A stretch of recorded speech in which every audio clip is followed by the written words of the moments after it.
भारत के दोस्त रूस को लेकर रिपोर्ट है कि वो भारी संख्या में इस्कैंडर-M सामरिक बैलिस्टिक मिसाइल का प्रोडक्शन शुरू करने वाला है। इस मिसाइल को काफी घातक माना जाता है और इसकी मार करने की क्षमता 1000 किलोमीटर से ज्यादा है। चूंकि ये सामरिक मिसाइल है, इसलिए इसे काफी विनाशक माना जाता है। इस्कैंडर-M के 1000 किलोमीटर रेंज वाले वेरिएंट के बारे में जानकारी पहली बार जुलाई 2024 में सामने आई थी। 24 जुलाई 2024 को मिलिट्री रूस की वेबसाइट पर प्रकाशित एक रिपोर्ट में पहली बार 9K720 इस्कैंडर-M OTRK की टेक्नोलॉजी पर आधारित इस मध्यम दूरी की बैलिस्टिक मिसाइल के अस्तित्व की घोषणा की गई थी। ताजा रिपोर्ट के मुताबिक इस मिसाइल को पिछले साल से ही machine building design bureau Kolomna की तरफ से विकसित किया जा रहा है। नाटो ने इस मिसाइल का नाम SSX-33 रखा है।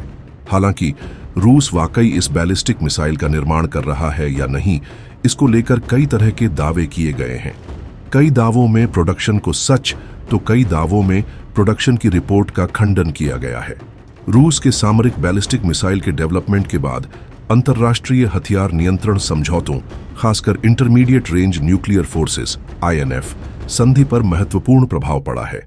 दरअसल 1987 में अमेरिका और सोवियत संघ के बीच INF संधि की गई थी, जिसके तहत 500 से 500 किलोमीटर की सीमा के साथ जमीन से लॉन्च की जाने वाली बैलिस्टिक और क्रूज मिसाइलों के विकास और तैनाती पर प्रतिबंध लगाने पर सहमति बनी थी। ऐसे में अगर रूस इस मिसाइल का प्रोडक्शन कर रहा है तो वो संधि का उल्लंघन कर रहा है।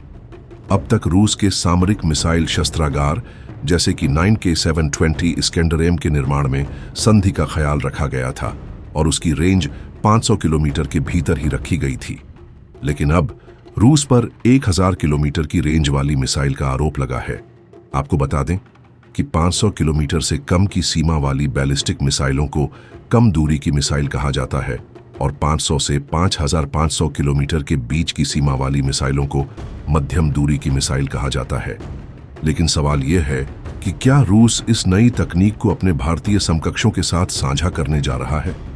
ऐसी कुछ संभावनाएं हैं कि आगामी भारत रूस शिखर सम्मेलन में पुतिन भारत को कई रक्षा सौदों की पेशकश कर सकते हैं। अमेरिका और पश्चिमी देशों के अंदर इस्कैंडर-M सामरिक बैलिस्टिक मिसाइल को लेकर हमेशा से चिंता रही है। ये मिसाइल इन देशों में तबाही ला सकती है।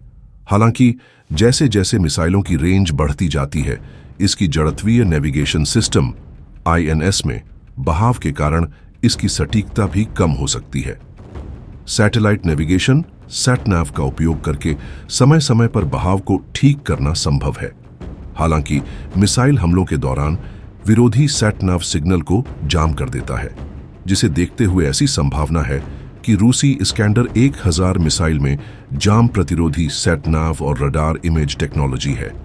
और अगर वाकई ऐसा है तो यह संभवतः इस्कैंडर-M से भी अत्यधिक विनाशक बना देता है।